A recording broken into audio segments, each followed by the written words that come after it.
بسم الله الرحمن الرحیم. ټولو ګډونوالو ته سلامونه، مینه او احترامات. بخیر راسئ. د افغانوال ټولنې د سیمینارونو د لړۍ د دې اونۍ سیمینار وړاندې کولو مسؤلیت ما ته راسپارل شوی و او ما د زیر ژورنالیزم موضوع انتخاب کړې ده. زیر ژورنالیزم ډیرو کسانو ته جالب وي، ځکه جالب وي چې د مسلکي خلکو نو راخوا په ټولنه کې بل چا دا نه دا اورېدلی تر اوسه پورې، او ځکه یې نه دا اورېدلی چې تر ډېره پورې مطبوعاتو هم نه ده خپور کړی، ځکه دا د اماتورو ژورنالیستانو، غیر مسلکي خلکو او تبلیغاتي رسنیو په وړاندې یو ډال ده، او موږ تاسې په مسلکي د ژورنالیزم په مسلکي ساحه کې د دوی لپاره که استدلال کوو، د دوی د منفي کړنو په وړاندې که د دوی سره حساب کوو او خبره کوو، دا هغه شی ده چې موږ یې ورته لرو د بحث لپاره، او په تاریخ کې دې شي دا ګټه وکړه چې د پروپاګند خپرولو په برخه کې ټول اړخونه هوښیار کړه. راځم بحث ته. زیر ژورنالیزم په 19مه پیړۍ، بیا د 19مې پیړۍ په پای او د 20مې پیړۍ په شروع کې رامنځته شو، او دا د دوو امریکایي ورځپاڼو لیکونکو لخوا رامنځته شو، او اساسي هدف یې دا و چې د خلکو توجه را جذب کړي، د خپلې ورځپاڼې اخیستونکي ډېر کړي، یعنې کوشش به یې کوو چې د ورځپاڼې تیراژ ډېر خرڅ کړي او ډېره ګټه لاسته راوړي. نو د دې لپاره یې تکړه کارتونستان یا کارتون رسمونکي نیول، تکړه مقاله لیکوال یې نیول. هغه کسان یې غوښتل چې ښه طنز ولیکي، په ښه معاش باندې استخدامول دغو خلکو، او ښه هیډلاینز، راښکونکی هیډلاینز او داسې سرلیک چې بیخي زیاته توجه به یې راجذبوله د خلکو، هغه به څه شی کاوه، د یوې وسیلې په توګه کاراوه، او د هغه چنګک په ډول به یې کاراوه چې موږ یې اوبو ته اچوو مایان پرې نیسو. یعنې هر چا بازار کې سرټکی ولید، جالب کارتون به د ورځپاڼې په مخ ولید، ډایرکټ یې په ورځپاڼه پیسې ورکول، یې ورځپاڼه یې اخیسته. نو زیر ژورنالیزم د ژیړ ماشوم نه اخیستل شوی ده، او دا هغه ماشوم چې د کارتون په ډول باندې په 1890 کال کې نیویارک ورلډ مجلې ورځپاڼې خپراوه، نیویارک ورلډ مجلې خپراوه. او زیر ژورنالیزم چې دا هغه د مبالغې، غلطو کیسو او رسوایي یو وسیله ده. په ټولنه کې که یو شخص ټارګټ کړي، که یو سوداګر، سیاستوال، دا خلک په اساني سره رسوا کولی شي، شرمولی شي، د دوی سیاسي سټیج، پرستیج، د دوی موقف دا تخریبولی شي، د دوی شهرت ته زیان رسولی شي، او په دې مسایلو باندې دوی فوکس یې، تمرکز یې ټول په دغه برخه باندې. اصلي هدف د ورځپاڼې ښه خرڅلاو، په اوله سر کې موږ یادونه وکړه چې د ورځپاڼې د تیراژ ښه خرڅلاو د دوی هدف و. او زیر ژورنالیزم په خاص ډول امریکا کې د دوو ورځپاڼو لیکونکو ترمنځ د سختې سیالۍ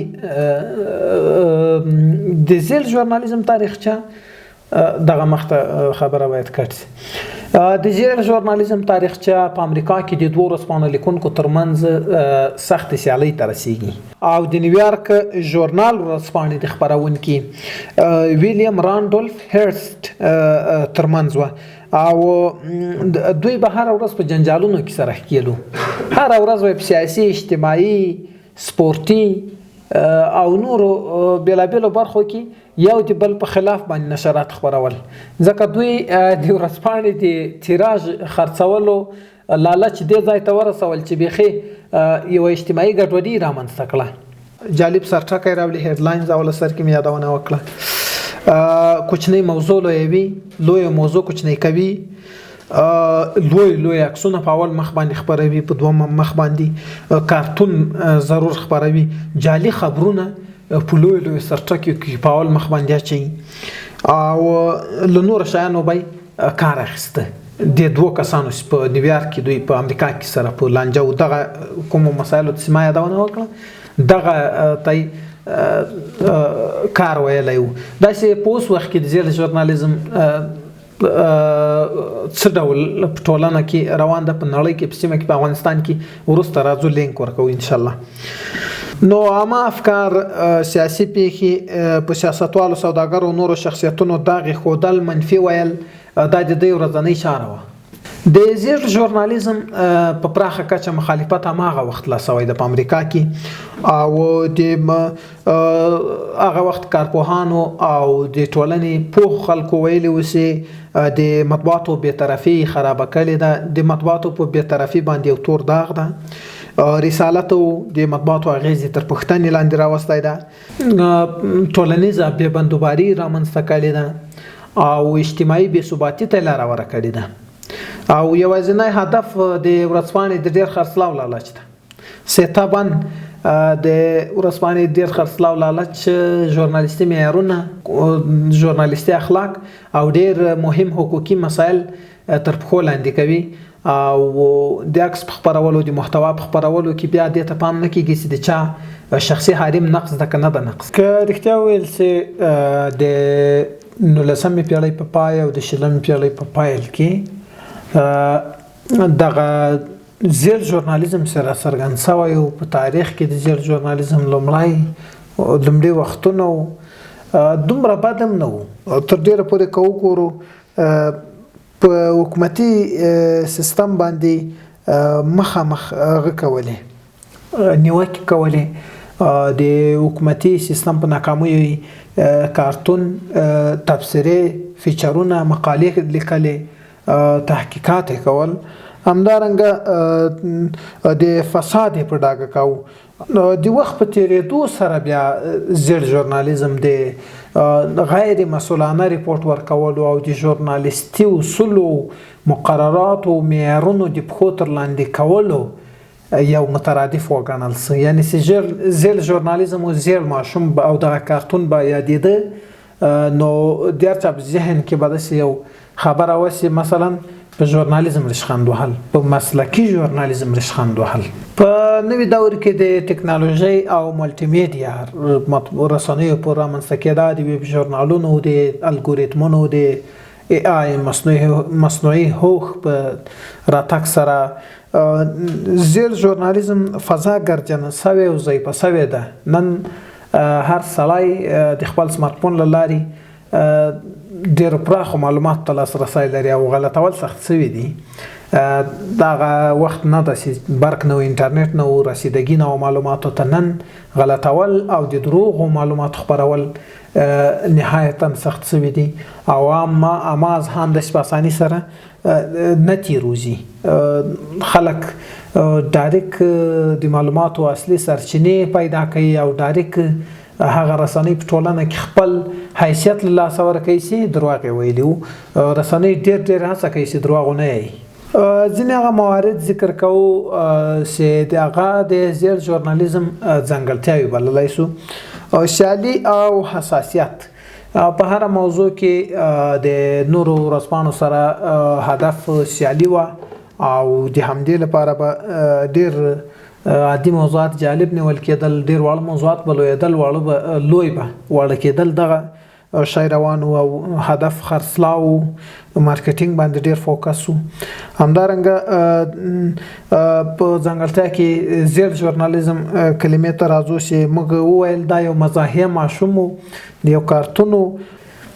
همدارنګه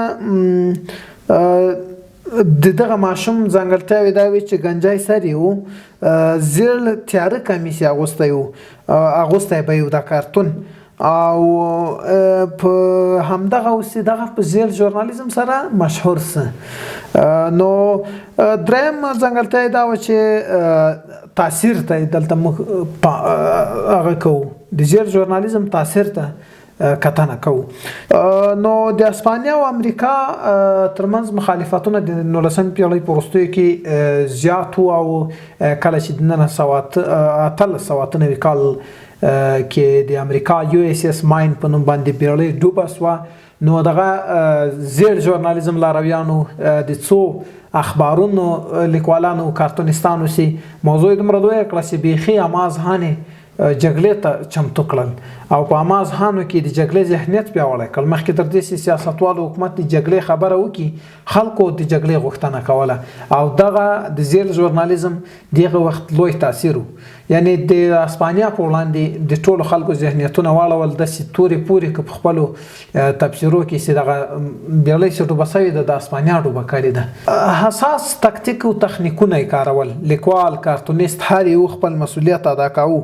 هغه تکراري خبره راځي چې مثلا غټ سرټکی ډراماتیک انځورونه جالب همدارنګه عکسونه ډېر جالب عکسونه او په اوس وخت کې موږ تاسې لیدلی شو چې لاندې ویډیوګانې په دې برخه کې ډېرې چلیږي. د نړۍ معتبرې ورځپاڼې CBS CNN الجزیره BBC ورلډ همدارنګه پروژې رسنۍ چې د سیمې لپاره فعالیت لري او د ځینو هیوادونو رامنځته کړي دي هغه د لاندو ویډیوګانو نه ډېره پراخه استفاده کوي. موږ تاسې په فیسبوک انسټاګرام او حتی ټیک ټاک کې وینو. یعنی ټیک ټاک که څه هم د لاندو ویډیوګانو سایټ ده د خلکو ترمنځ د اړیکو سایټ ده خو بیا هم ډېر معتبر رسنیو هلته خپل پروفایلونه جوړ کړي دي او هلته له لاندو ویډیوګانو څخه استفاده کوي او دغه د زیړ ژورنالیزم یو عصري ډول ده نننی ډول ده.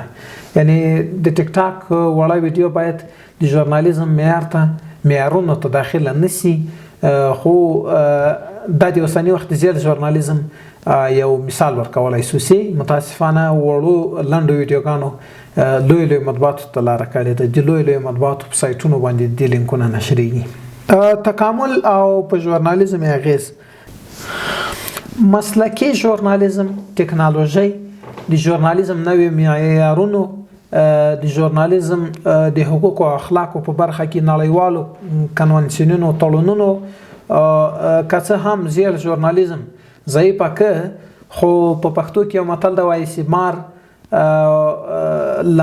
لنډ سوی ده مړ سوی نه ده. نو زیړ ژورنالیزم له منځه نه ده تللی. دغه د ما لیګ مخته خبرې چې وي د لنډو ویډیوګانو په تړاو دا مې د اوسني وخت یو مثال ورکړي.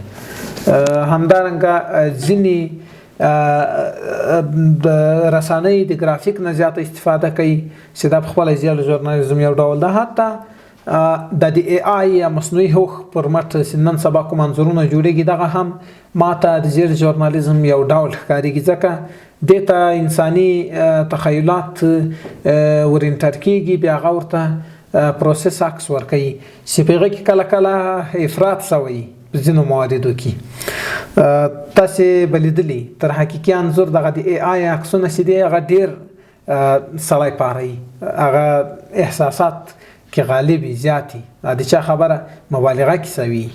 د زیړ ژورنالیزم مثبت په تاریخ کې پراخ اغیز دا پرېښود چې د مسلکي ژورنالیزم اړتیاوې په ګوته کړې د مسلکي تشي په ګوته کړې د ژورنالیزم د مسلکي ډګر د معیارونو او د تړونونو لپاره یې لاره ورکړه چې له هغه راوروسته په نړۍ کې ډېرې زیاتې ناستې وشوې. لاتین امریکا کې، مرکزي امریکا کې، شمالي امریکا کې، اسیا کې، د افغانستان په شاوخوا سیمه کې، عرب هیوادونو کې، خلیج کې، اروپا کې، منځنۍ اسیا هیوادونو کې، لرې اسیا، نږدې ختیځ کې، لرې ختیځ هیوادونو کې دغسې مطبوعاتي ټولنې او لوی وړې رسنیز نهادونه راټول سو او د ژورنالیزم لپاره د خپلو جغرافیوي بېلابېلو مواردو په پام کې نیولو سره هغه رامنځته کړه قوانین، یعنی خپلو جغرافیوي مسایلو او دینونو او د خلکو حالت ته په کتو یې ځینې مقررات او معیارونه رامنځته کړل چې نن سبا د سیمې د هیوادونو ژورنالیستان هغو ته په درناوي باندې مکلف دي. په ځینو مواردو کې د ځینو نړیوالو رسنیو معیارونه فرق کوي. مثلا ځینې رسنۍ چې په غرب کې خپرېږي او د ځینو شرقي هیوادونو لپاره فعالیت لري په هغو کې بیا په ځینو مواردو کې ځینې معیارونه تر پښو لاندې کیږي، یعنی د غرب د غوښتنو مطابق ریپورت په شرقي ټولنه کې جوړیږي او په همدې شرقي ټولنه کې وړاندې کیږي چې دا خپل دغه معتبر رسنیو اعتبار ته زیان رسوي او کاش کې دغه شی دوی درک کړي او دغه شی نه لاس په سر شي، ځکه هر ځون هر اوزه په نړۍ کې خپل فرهنګ، کلتور، عنعنات، رواج، تاریخ، دین دغه شیان لري او که ته د یوې برخې د یوه ځون غوښتنې په بل ځون کې تطبیقوي، محتوا ورته تولیدوي، دا تېروتنه ده او د چا خبره تر ګټې به د تاوان زیات کړی. زه په همدې ځای خپل خبرې راغونډوم، په افغان مطبوعاتو کې د عملي مثالونو له راوړلو ډډه کوم او د ځینو مطبوعاتو له نوم له اخیستلو هم ډډه کوم او دا کلیکلی ژورنال وای، مقاله وای، بیا به مې لینکونه ضرور درته اچولي وي د مثال په ډول باندې. خیر که وخت باقي وي انشاءالله په دې به بیا بحثونه کوو چې کوم محتوا، کوم ریپورټونه، کوم خبرونه د زیړ ژورنالیزم په صنف کې دي، کوم نه دي. زه خپل سیمینار راټولوم، په همدې ځای له تاسو ټولو اجازه اخلم. ډېره مننه کور مو ودان چې شرکت مو کړی و او زه مو وزغملم. نو ښې چارې او که څوک پوښتنه لرئ مهرباني وکړئ تاسې خپلې پوښتنې له ما څخه مطرح کړئ.